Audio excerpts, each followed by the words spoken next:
How to delete Instagram search history. Hello everyone, this is Sabrina here to help you today. So without any further ado, let's get right into the video. First, launch your Instagram application.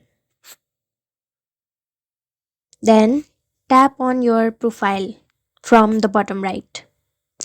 Then from the top right, go to the menu bar.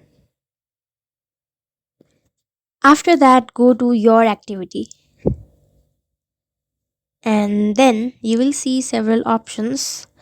Among them, go to recent searches. And now tap on clear all. Confirm clearing all and your search history will be deleted. So that's how you do it. Thank you for watching this video. Make sure to like, share and subscribe to our YouTube channel. If you got any questions, comment them down and I'll catch you in the next one.